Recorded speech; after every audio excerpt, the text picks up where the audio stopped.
Truckers debate. Are we over-policing CDL holders? What if I told you a seasoned trucker was the casualty of over-regulation? But he's not alone. Dozens of drivers are fighting to keep their CDL records intact as we speak, all because of a few bad apples that sparked this overreach in the first place. How much should you worry about your trucking career? Plus, we're going to expose a gut-wrenching story of a driver wrongly fired after a test for THC. Don't believe me? Well, stick around. You don't want to miss this. So tell me, is this the future of trucking that you want to be involved in? And are you next? Let's take these questions and more to the front lines.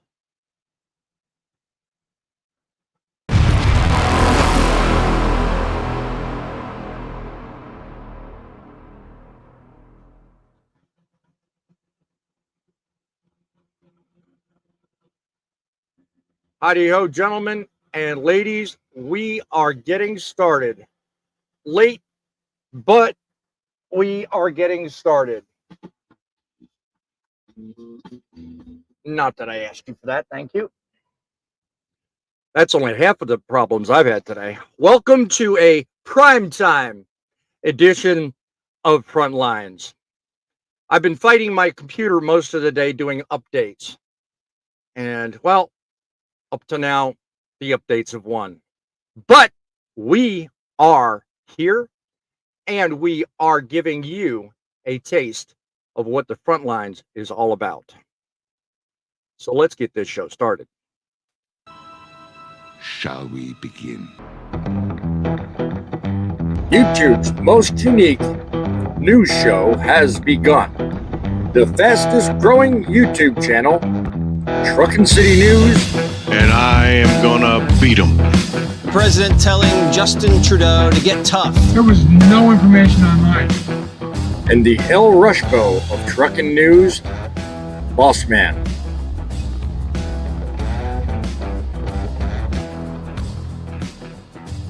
Call our studio lines 860-785-3547 or email the show at thatstruckinnews@outlook.com.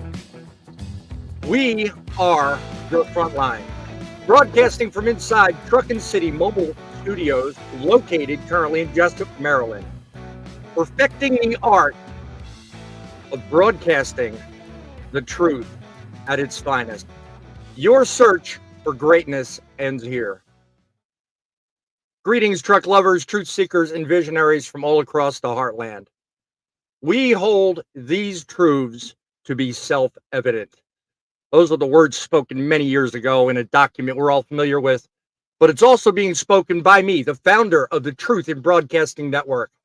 Once again, back behind the golden TIB microphone, I am the Boss Man, the CIC of the United States of Truckin', opening the best call-in show of our time, coming to you with a skill granted by God himself to restore your faith in broadcast talent. I will be to trucking what Rush Limbaugh was to politics. That's right. That is my aim. That is my goal.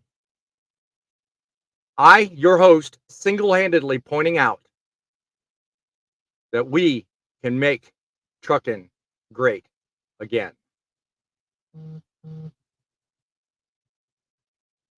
Don't settle for silence, guys. Speak out, be heard, and here you can. Every one of you can make a difference. Be part of the solution and not the problem. Your voice matters, and this show is your platform to be heard.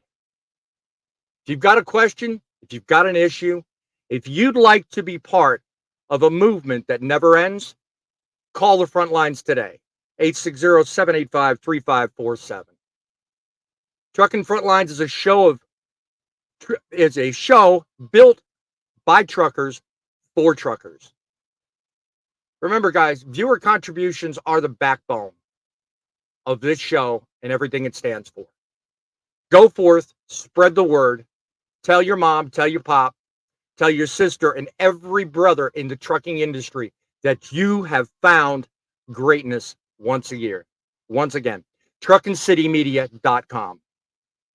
We're easy to find. truckincitymedia.com. If you want to join the show and think you can add to it, either call the show or click the StreamYard link in the description. It's also in the chat. Pin the comment right at the top. We'd love to hear from you. Both your thoughts on the stories we're talking about, your thoughts on the industry at large. Our targeting systems are charged. We are locked and loaded. So let's dispense with the roll call. First up, my co-host and content creator in kind. A gentleman that has a lot to offer the industry, but also a lot to offer you. John is coming through!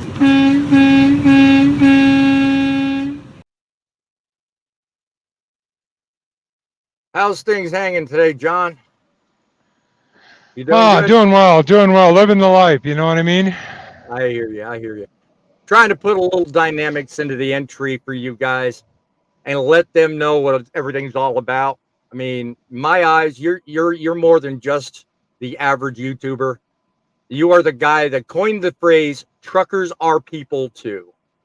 That to me means something. I think that's Well, a great message to have, and I stand by that. I'm glad you're on my show every week. let me say, I really appreciate you bringing Truckers Are People too to prime time, baby. Prime time. Listen to you. All right. Well, we have another guest. I hope is not as grumpy as his name would suggest. He's sometimes kind of unpredictable, but he's there nonetheless.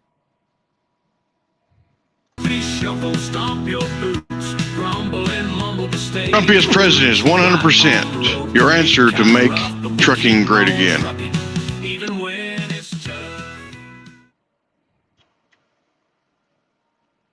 What's going on, Grumpy? That's the way you intro a guy. As a sole creator, I likes it. I was gonna say, as a sole creator of the Grumpy Shuffle, I think what actually says you are you is something I think I've heard you say a number of times, and that's traditional ways never fail. If it ain't broke, don't fix it. What do you think Right. of that? That is right. That make good sense? Yeah. Well, it's funny that I bring that up and you kind of agree with that because, in a sense, that's kind of one of the things we're talking about today. Two stories I've got picked out. Basically, in a nutshell, say that very message. So I want you guys to hang tight and stick with me. I'm going to bring up the other guests and get to audience comments here in just a moment. But I want to start the show off with something I think we all need, and that's a little bit of inspiration.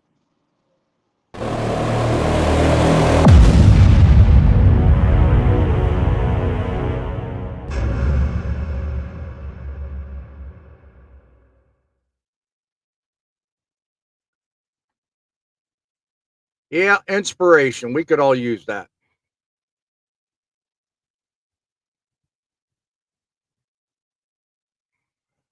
Give me a second. Let me get caught up here. If you in the audience have a thought for a story or something that you'd like to add to either for inspirational purposes or just a story you'd like me to cover, do me a favor. Send it to That's Truckin' News at Outlook.com.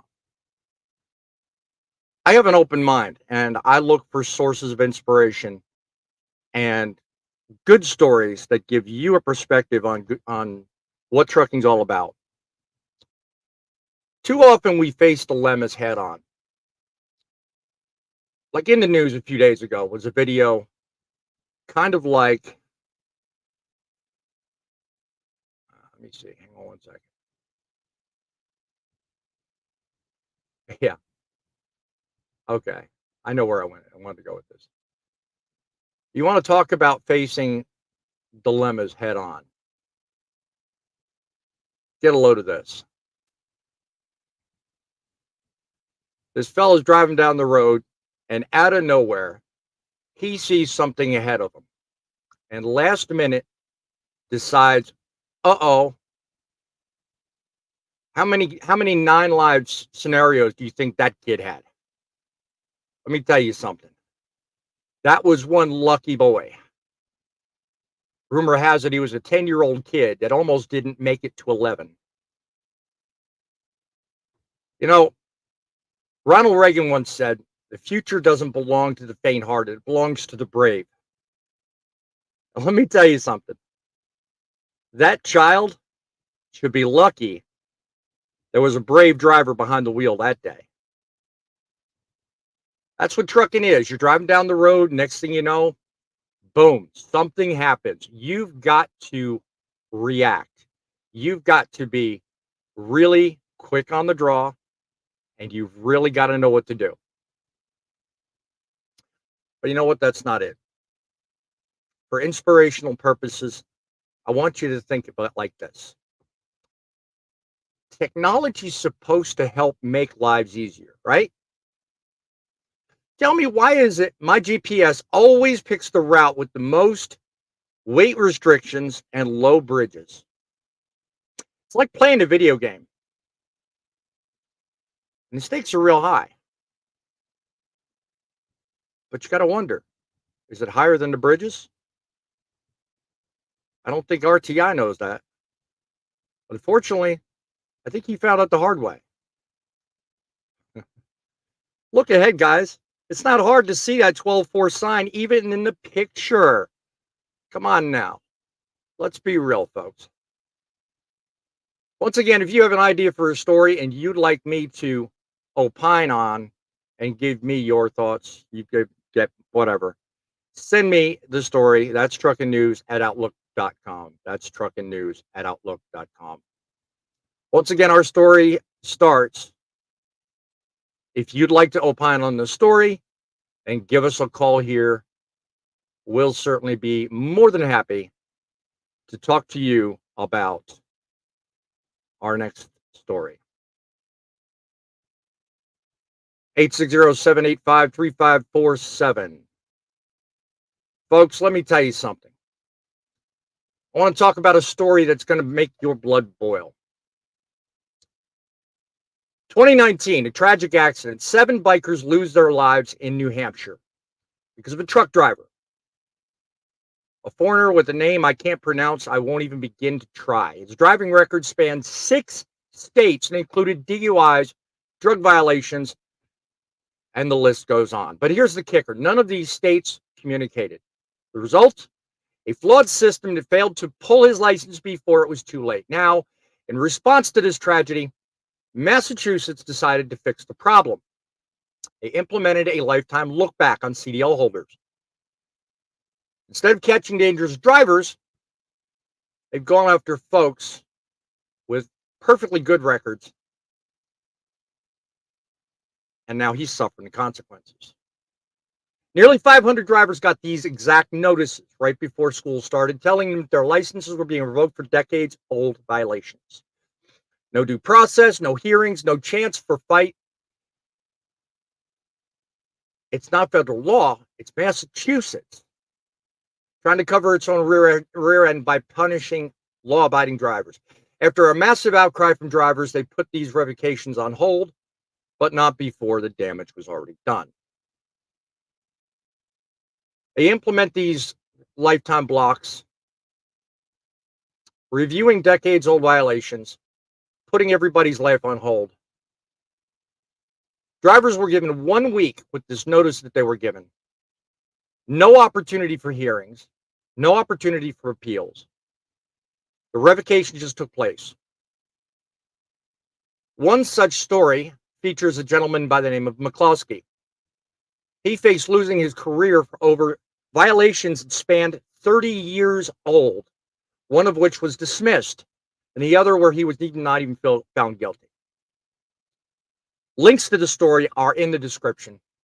But following a significant backlash from the drivers and transportation groups, the Massachusetts Registry of Motor Vehicles temporarily put these revocations on hold and have given the drivers until November to file for hearings, but there's still uncertainty as to what's going to happen. Now remember, the system that failed to catch the fellow that caused all this was because the states weren't talking to each other. It's not Massachusetts' problem. It's not McCloskey's problem. And it's not any one of the other 500 drivers' problems. It's a problem of a system that needs to be fixed. The system needs to be fixed. States need to communicate with each other and give everybody what's due. All right? It's quite simple. In this day of internet age, we can do this. Violations that were either dismissed or where drivers were not found guilty, boom, suddenly show up and cause this guy, whoever is, what I think he was a CDL driver, an actual driver, not a bus driver.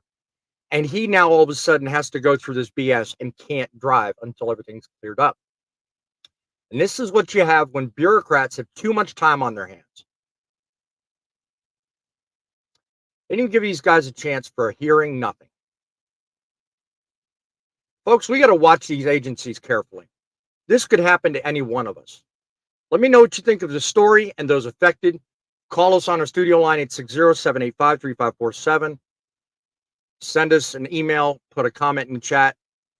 Let's get to it. Let's talk with people and find out some real meat behind the story. Let's see what you guys think. And I thought I had 4 people in here, but it looks like I'm missing somebody. No, come on. There we go. I don't see. Oh, well, they'll be back, I'm sure.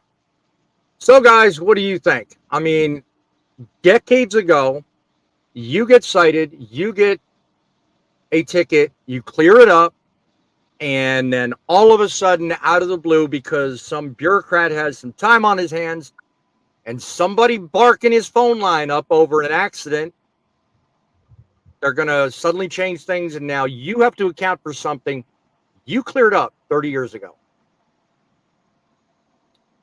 What you think of that one, Grumpy? What would you think if you had to deal with that kind of mess?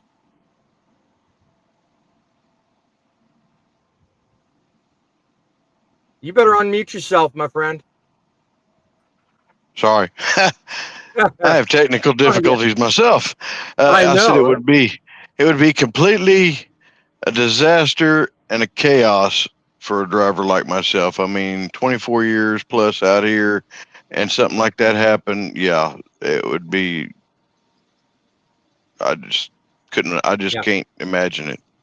Yeah, I mean, it can be rather chaotic. I mean, I myself have never had something that bad, but if one state can cause 500 drivers to have an issue, imagine what happens if similar legislation were to affect other states and other people in similar situations.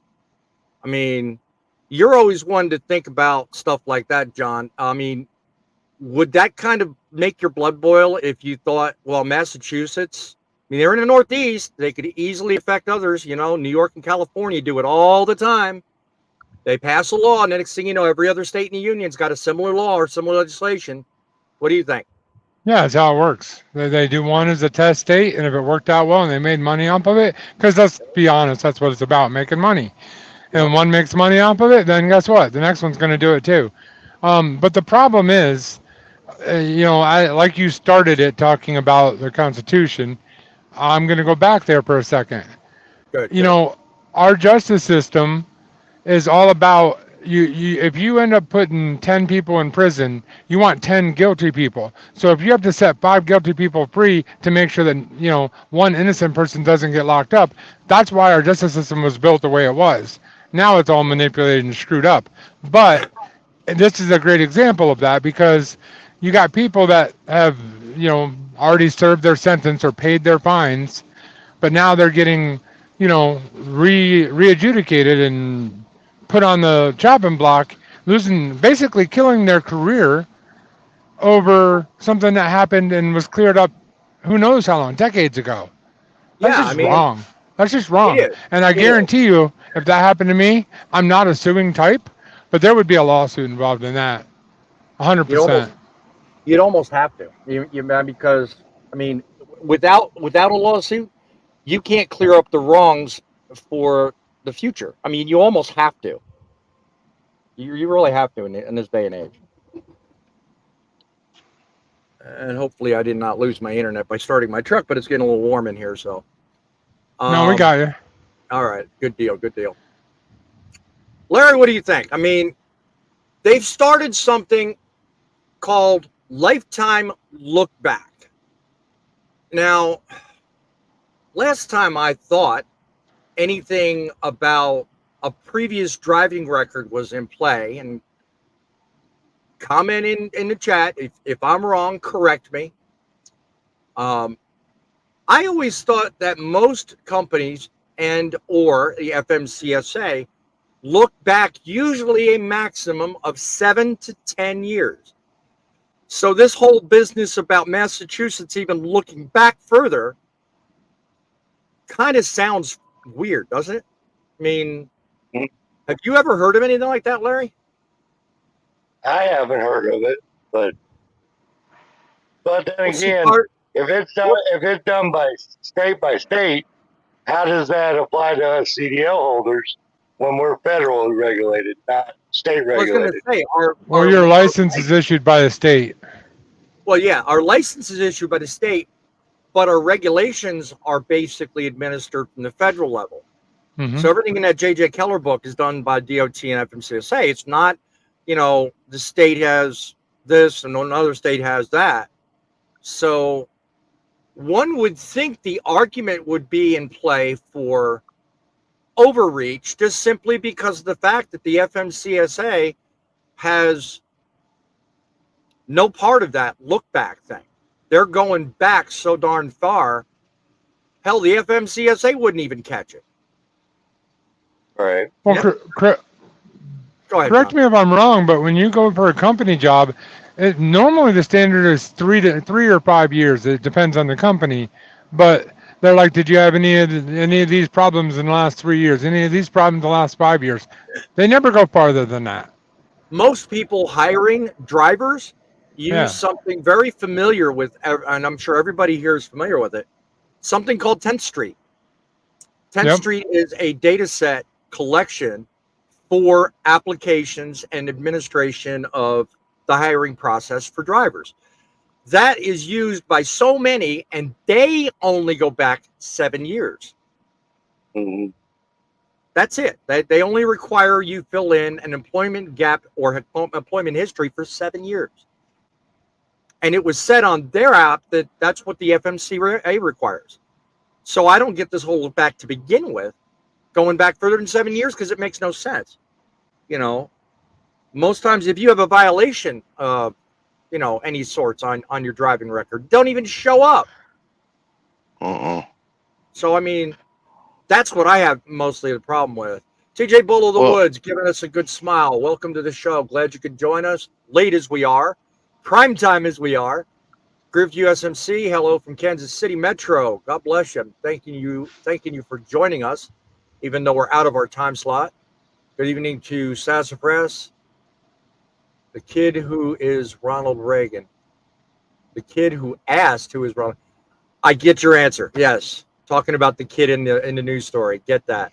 Good one. I never thought of that. Driver thought it was 12.33 meters. Okay, I'll pretend I understand that one. I think that was another reference to the B-roll video of the kid about losing his life. Government muting Grumpy's wisdom. He really likes picking on you. I tell you, he loves picking on you. Might I mention for a second that I'm also running for president, and I'm not in favor of flavored acorns like that other guy. Acorns. I haven't gotten that far, John. I'm just instituting this. Give me a break. All right. Saying hello to the lovely wife. Hello, everybody. My daughter's also with us saying hello. Good evening, everyone. I'll tell you, honestly, it's really scary when you think about it. These people, when they make laws, they do it with every good intent. But the problem is they don't think through the consequences.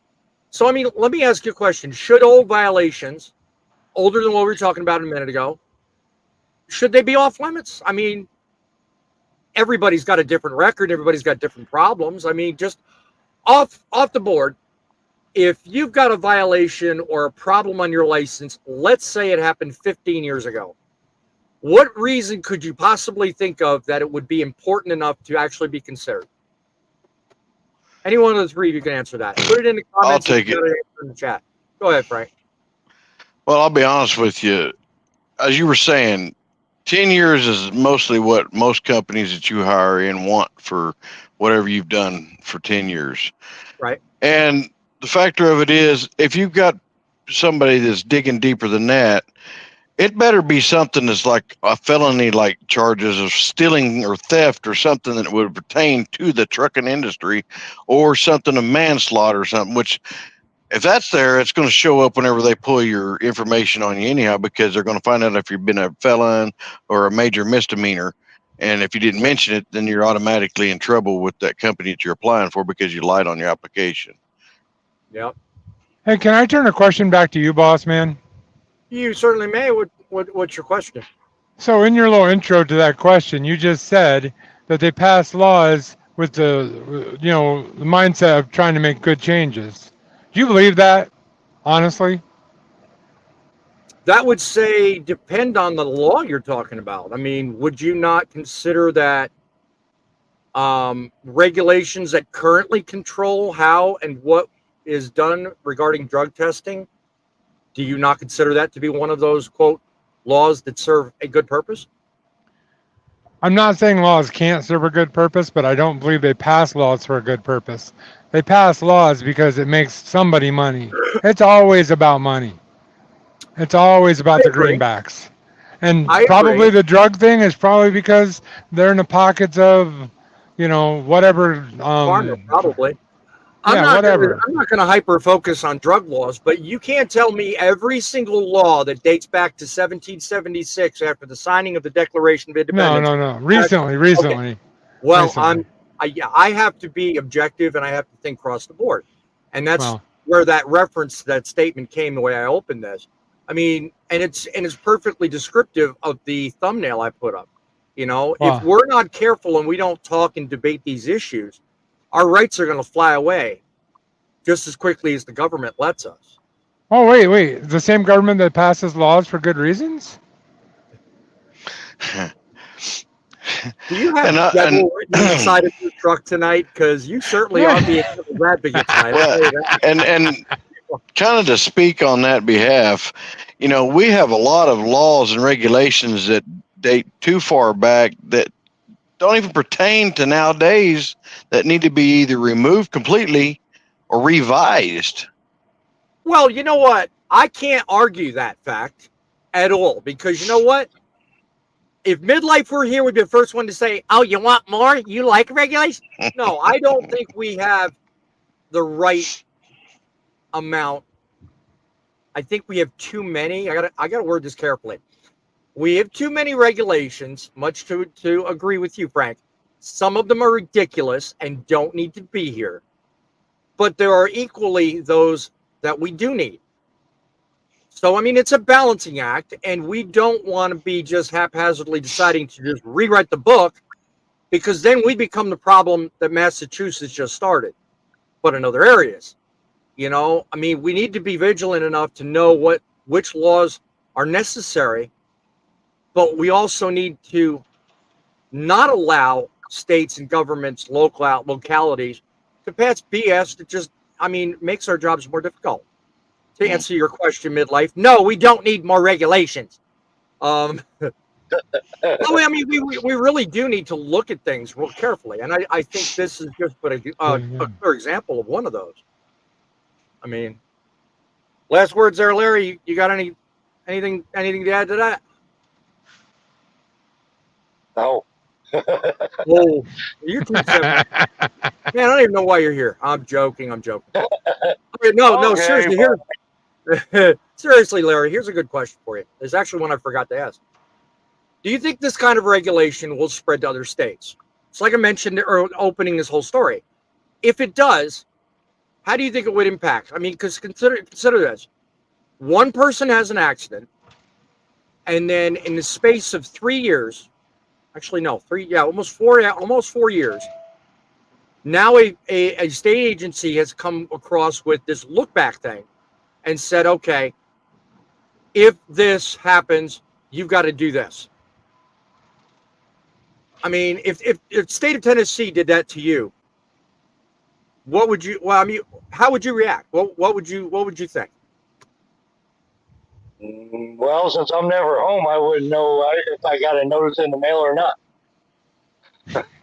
Well, that's a pretty. So I driving illegally, so. Well, I'm never home too, but I at least do check the mail. I mean, good Lord, you're just all around a badass, ain't you? Well, hopefully you have good friends that have access to, they can check your mail for you and say, hey, you've got something here from some state that's very important. You better come home and get checked out. Yeah. Yeah, if you have friends like that, here's a little word of advice. Make sure you call them like 4 times a day, and if they don't talk to you, they must be mad at you. Well, I'll make sure you come check my mailbox every week for me too. How's that? Grumpy, he's not going to let you live that down, I swear. No. Yep. All right, guys, we're going to move on to the next story here. I've got a feeling this next one's going to be just as energetic.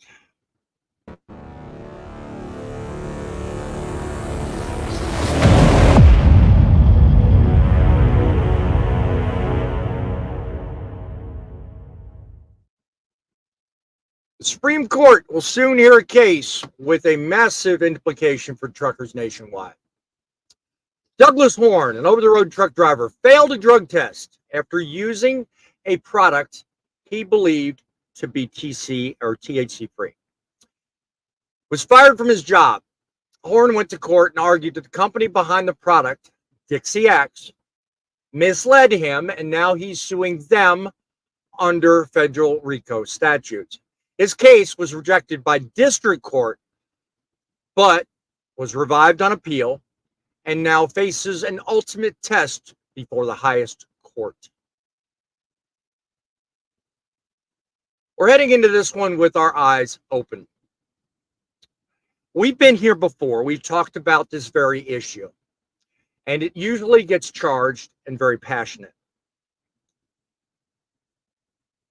It goes before the Supreme Court. This may reshape the entire industry. This isn't your average story, and it, like others, is linked down below. This is about a trucker who took what he thought was a harmless CBD product to relieve pain, and he ended up in the fight of his life.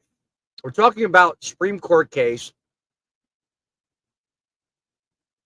and how we as states and the federal government deal with drug tests. The backstory is this, the foundation of it all. Picture this, it's 2012. Douglas, a driver, gets into an accident. It leaves him with some nagging injuries, his back, his shoulder, all that stuff, really hurt. And now, he's a straight shooter and a professional guy behind the wheel, and every trucker out there that knows him knows that he has, just like every one of us, has to submit to regular drug tests. So he doesn't really want to do something that's going to put him in a place where he's going to get canned. Because one positive test, you're done. Boom. Here's where the story takes a twist. He's trying to get some relief, so he picks up a CBD product. And there's plenty of them out there that they've been out there on the market. And we've all taken advantage of it. Some of us, not all of us. But we look, it says THC free, we do it, whatever. Some of us get by, we don't have a positive test, we move on, everybody's fine. This particular product was marked as and marketed as THC free, promising all the benefits without the risks. And for a trucker, that's a good thing. Okay? CBD is made from hemp. It's supposed to be legal. It's supposed to be free of anything that would harm you, intoxicate you, or present a problem. Well, he goes in for a drug test after using this stuff and flunks. That's right. Now, because this happened, he sued the manufacturer of the product under a federal law called RICO. It's typically used to take down organized crime. This lawsuit was first thrown out by a lower court, but then revived on appeal. Now you got the context. Let's dig into the big question. Can a truck driver who lost his job due to a failed drug test sue a company under those grounds? And if so, what happens? The trucker says his business or property was harmed. He lost his job. Not only that, his wife also had to give up her job. She was riding with him, and because they couldn't do anything with a CDL, she also quit hers to stay home and support him. The company fires back saying it's really about personal injury and it's not a business loss. They put their 2 cents in and complicate matters. So now it's going to go to the Supreme Court. If it goes all the way up on this one-man situation and the Supreme Court sides with Horn, it could set a precedent where truckers can go after the manufacturers of these products for misleading claims. On the other side of this argument is the whole idea of, would you put yourself in that situation? On one case, livelihoods are at stake. On the other is a case of common sense. Call us and let us know your thoughts, 860-785-3547. Put in the chat your thoughts. Email us today. I'd like to hear from you. The stage is set. What do my panelists say to that? Well, can I go first, please? You may indeed. I was going to call on you first anyway. All right. Well, first of all, it's pretty much common knowledge at this point. CBD can come up as a positive test. So why would you risk your job and your career? I understand you're in pain, but I'll give you a great example personally. My wife, for our anniversary, bought us a couples massage. They did CBD oil. I made it very clear, no CBD oil. The reason why is I don't flirt with that line. You don't go anywhere near that line. If there's even the slightest possibility that you could go over that line, why would you do it? Like, knowing what you know today, I understand your thinking and agree with your statement. But again, this was a while ago. I'm saying it's on him, and I don't mean to be rude, but no, since CBD became a thing, I would never, ever go near it. Because until you know 100%, either you know or you don't. So. Most people would probably agree with what you're saying, but there are those out there, and I'm not going to name names, but I will say I know of individuals that do use that stuff for, and just for context, they don't drive truck, they're not a CDL holder, but they use this but they're not jeopardizing their career. That's the thing. Let me finish. They're using this stuff with the marketing being on the packaging that it's THC free. I've seen it myself. If it is supposed to be THC free, then you're supposed to be able to pass a drug test. And that was part of the argument that Mr. Horn made. Now, I don't suffer chronic pain. I don't use the stuff, so I can't speak from experience. All I can say is I do know of people that do use that stuff for that very reason, but don't have CDLs. And it does open up a Pandora's box when you think about it, because you want relief from pain. You don't want a troubled history with an employer. And it doesn't have to be so much even a CDL. You could have a job with work around safety sensitive material or responsibility and still have a problem if you're popped for a positive result on a drug test. So in a sense, I kind of understand where Donald Horn, or I think his name is Don. I lousy memory, but I think I understand where Donald Horn's coming from, because you're using and consuming a product under the wrong belief. You think you're getting one situation, and in fact, without realizing it, you're being delivered a completely separate line. Grumpy, what do you think?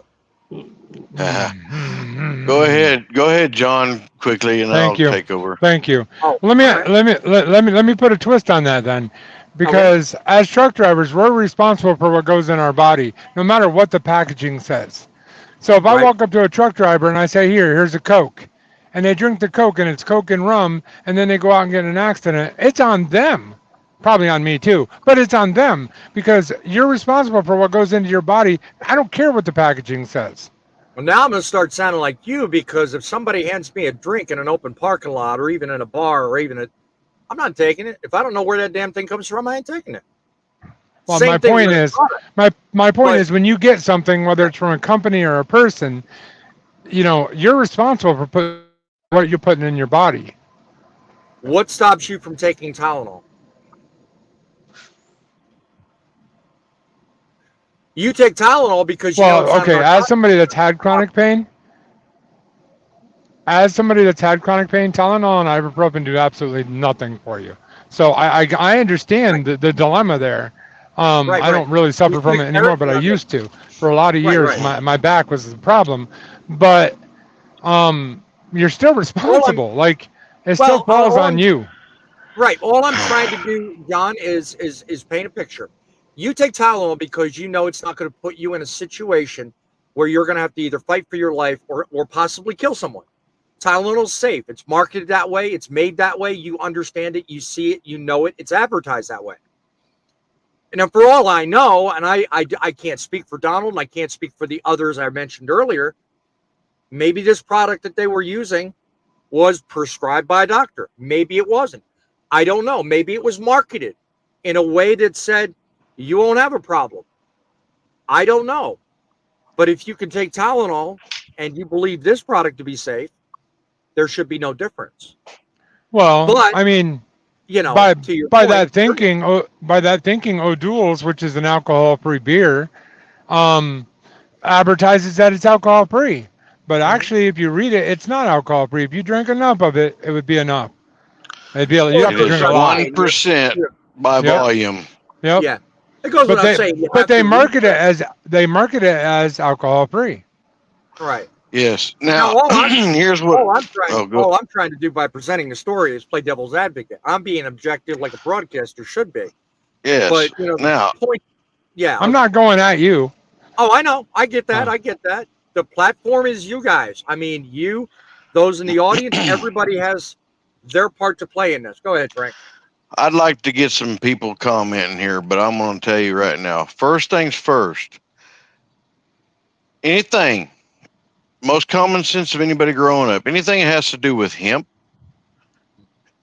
or anything that's like the natural growing herbs, as we'll say, that require a special license in most states to have.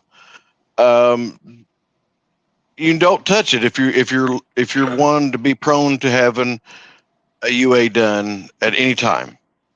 Mm-hmm. So that's the first thing I'm going to say. Now, the second thing I'm going to say is this gentleman that's doing this lawsuit, I'm not calling him a liar, not one bit. Okay. Nope. But the way the courts are looking at this is, and the company is looking at this, how do they know that this man didn't do something that had it in it other than their product? There's no way of proving it.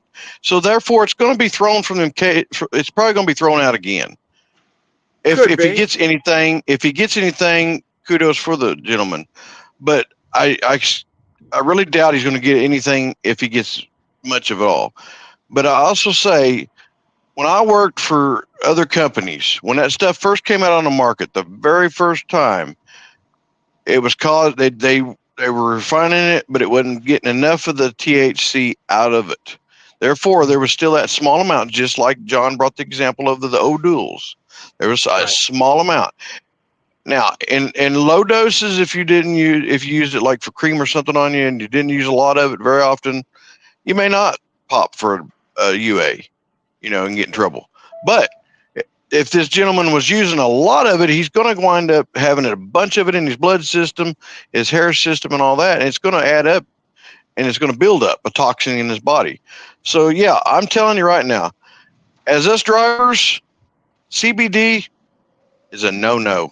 Anything that has a chance of having THC in it and is not prescribed legally from a doctor, and even if it is, most of the time we're not allowed to drive. Yep. So, it's a no-no. You're echoing the audience. Sasspress says, truck driver or not, no one's in the workforce should be using it because you can injure yourself or possibly even others. Thank you for that. And I do agree. I mean, whether it's straight out that stuff or if it's, but there are those people that hit those vapes, and the vapes have the CBD product in it. I mean, there's even question about that. I mean, when it comes down to it, I mean, you really have to do your research, and you really have to figure out whether what you're using is really worth it. I mean, and there's also the chances of what they call the secondhand smoke from it also. So if you're in an environment where others are doing it and you're in it for very long, you can get a secondhand smoke from it. Yeah. And that'll throw one too.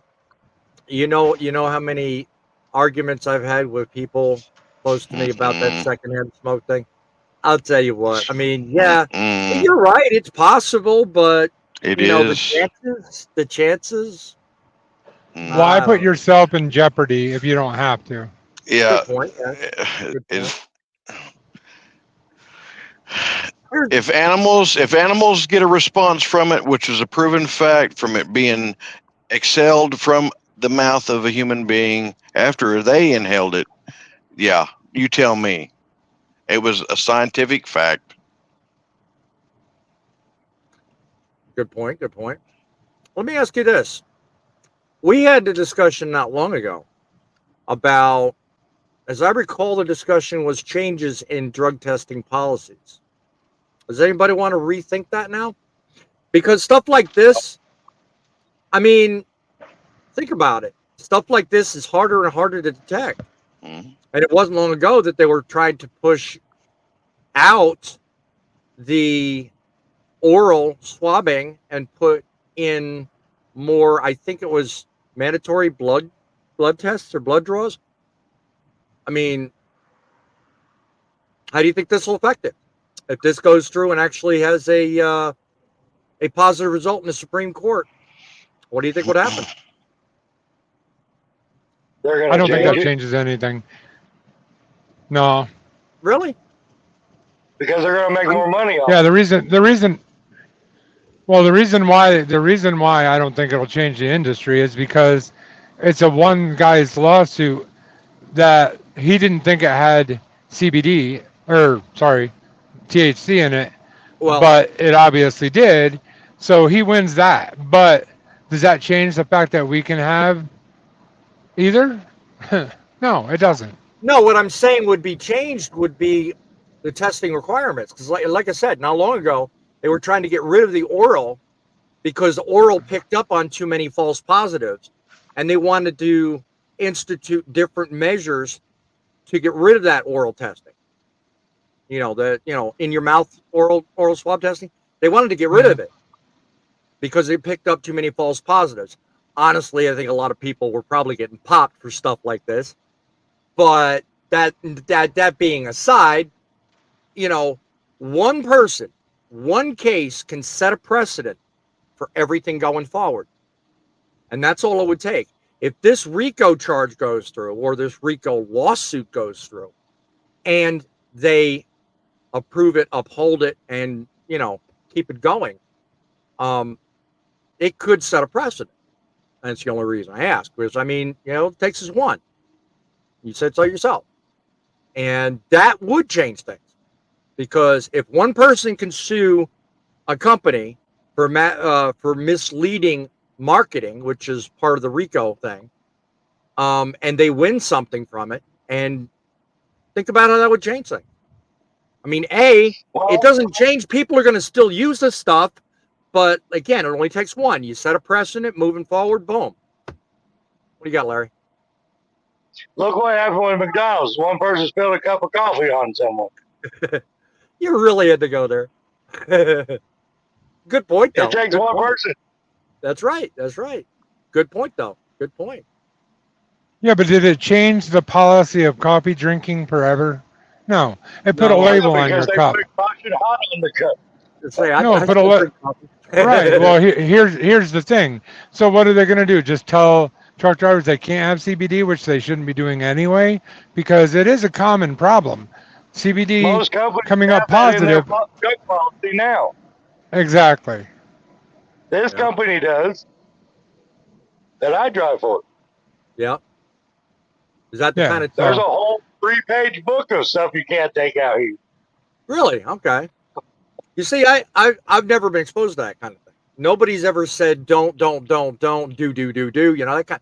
Nobody's ever said, you know, like you're saying, you know, here's a book, read this, and don't do these things, whatever. No, to John's point, it's just common knowledge. Stay the hell away from this stuff.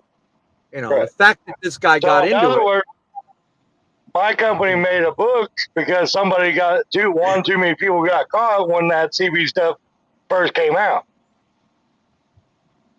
And they got caught with it. Well, that's on them. Back the day to make a book. That says something about today's drivers.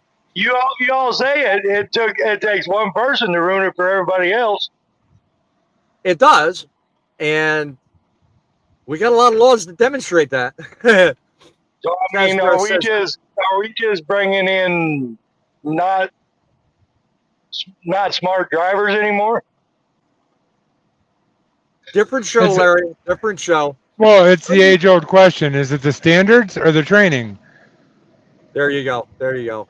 I like how you put that.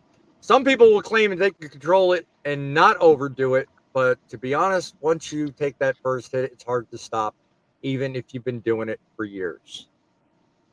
That is very true. And that is a problem a lot of people have. Put aside the fact that it's marketed one way or the other, you know, it's just the addictive properties of THC. It's just not worth it.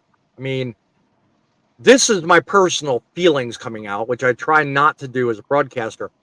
But I think it's just supremely stupid to put yourself in a place that gives you that liability. You know, that's my personal take on that. That's my personal feeling. Sounds just like what I said. Exactly. Well, again, I try not to do that because I try to be the broadcaster. Yeah.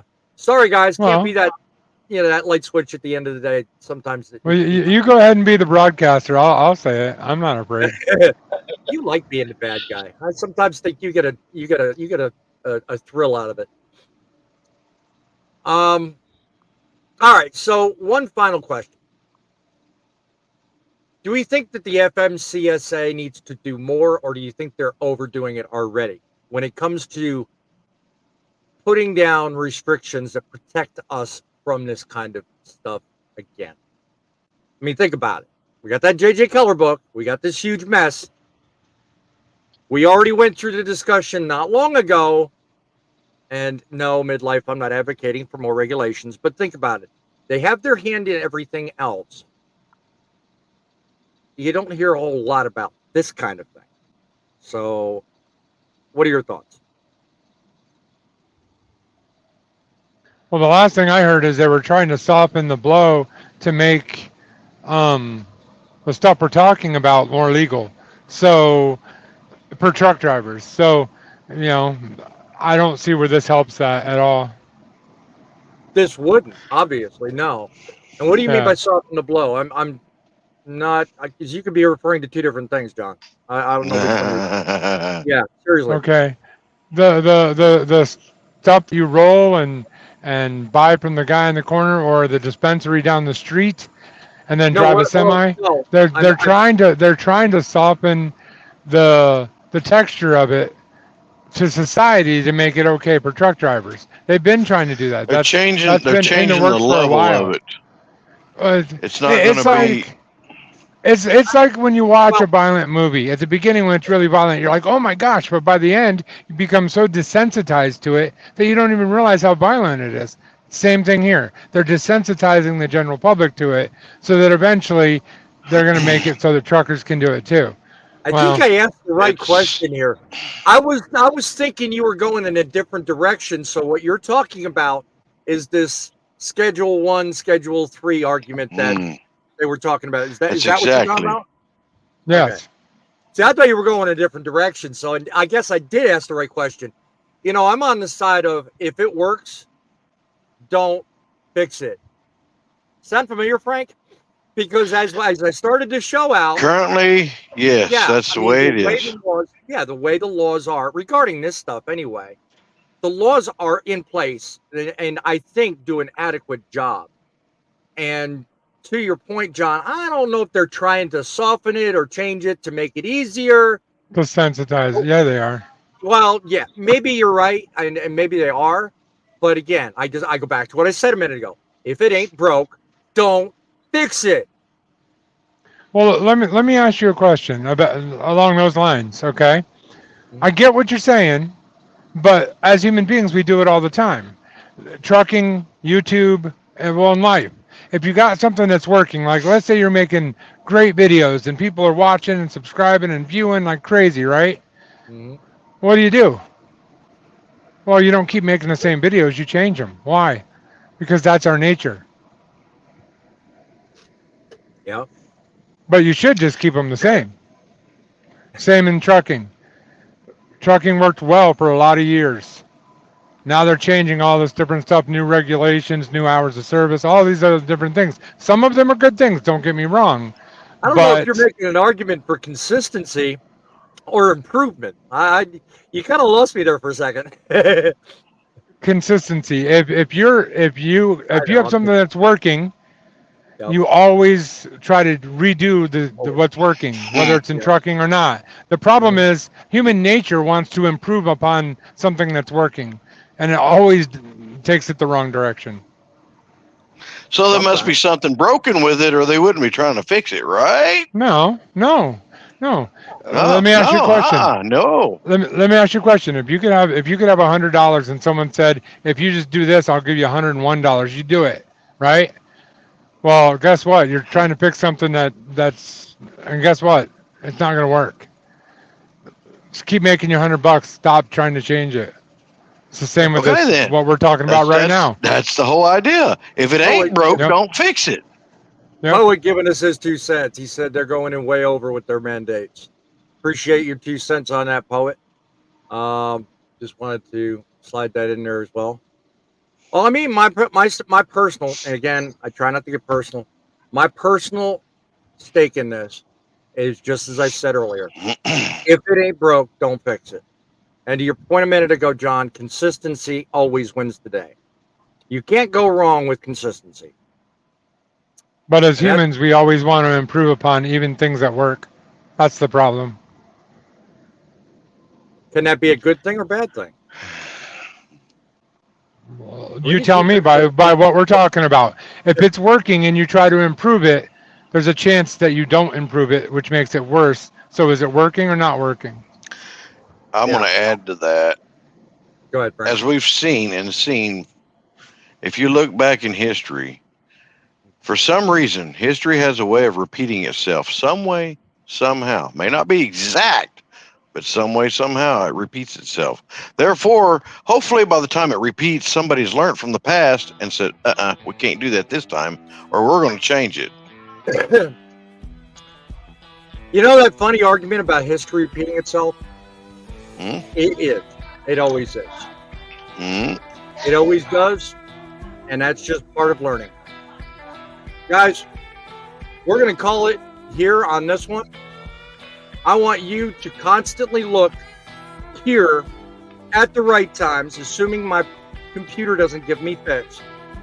We are looking to be a trustable source for your news and information. We want you to tell others where to find us. Subscribe today. Subscribe to John. Subscribe to Grumpy. Definitely look us up. Wednesdays at 7, Saturdays at 11.